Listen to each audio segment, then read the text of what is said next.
Bonjour, aujourd'hui on va apprendre à compter des nombres avec des centaines, des dizaines et des unités. Alors il faut se rappeler que les centaines vont à gauche, sur les centaines, les dizaines ici et les unités à droite. Si on dit qu'il y a une centaine, on met un ici, ce 1-là vaut pour 100. Ici, on dit qu'il y a une dizaine, ce 1-là vaut pour 10. Et ici, on dit qu'il y a une unité, ce 1-là vaut pour 1. Tout ensemble, ça va faire 111.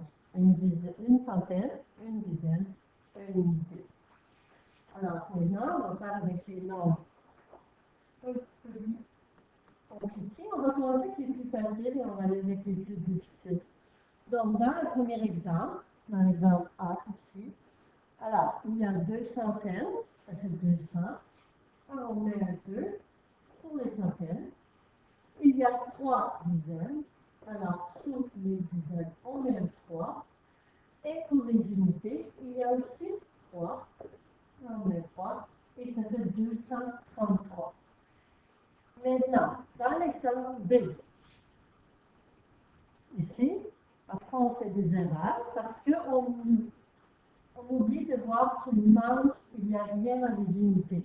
Donc, pour les centaines, ça va, il y a 4 centaines. Après, on compte les dizaines.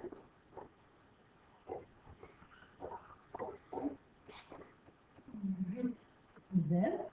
Et si on laisse ça comme ça fait 48. Il ne faut surtout pas oublier qu'il y a 0 à la place des unités. Centaines, dizaines, unités. Dans l'exemple C maintenant. Dans l'exemple C, il y a 3 centaines. Parfois, les personnes vont dire qu'il y a 7 dizaines, mais il ne faut pas oublier qu'il n'y a pas de dizaines. Et c'est des unités qu'il y a 7. Maintenant, on va faire un petit peu plus difficile, un petit peu plus compliqué. Alors, dans l'exemple D,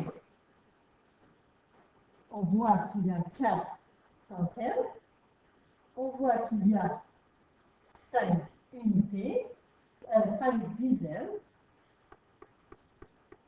12 unités. Alors, moi, ce que je suggère, c'est toujours de commencer avec les unités.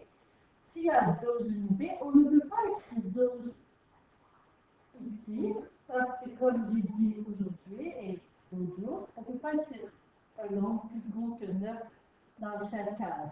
Alors, ce qu'on va faire, c'est qu'avec les 12 unités, on va en prendre 10 unités et on va faire une dizaine. Maintenant, il nous reste 2 unités. On va faire la même chose, on va compter nos dizaines. 1, 2, 3, 4, 5. On n'oublie pas celle-ci qui est très importante. C'est la 6e, 6 unités. Et on compte les centaines. Il y en a chaque centaine. Ça fait 460. Dans l'exemple on commence avec les unités. Il y a 6 unités. On ne fait pas de problème. 6 c'est plus petit que 9. On compte les dizaines. 1, 2, 3, 4, 5, 6, 7, 8, 9, 10. Alors, avec les 10 dizaines, on va faire une centaine. Bref, on ne les a pas vraiment enlevés, on les a échangés pour une centaine. Donc, ils sont toujours là, mais les dizaines ne sont plus dans les dizaines, elles sont maintenant dans les centaines.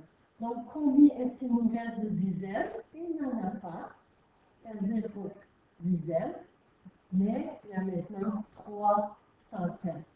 Et dans le dernier exemple, F, on commence avec les unités. Donc, il y a 10 unités.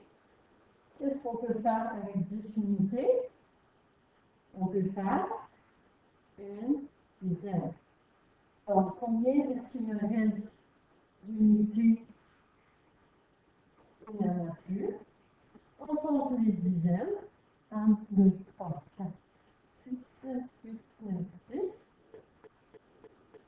Et avec les 10 dizaines, on va faire une nouvelle centaine.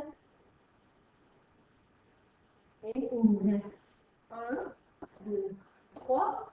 N'oubliez pas la quatrième outil. 4 dizaines et 2 centaines pour 240. J'espère que ceci va vous aider avec vos devoirs.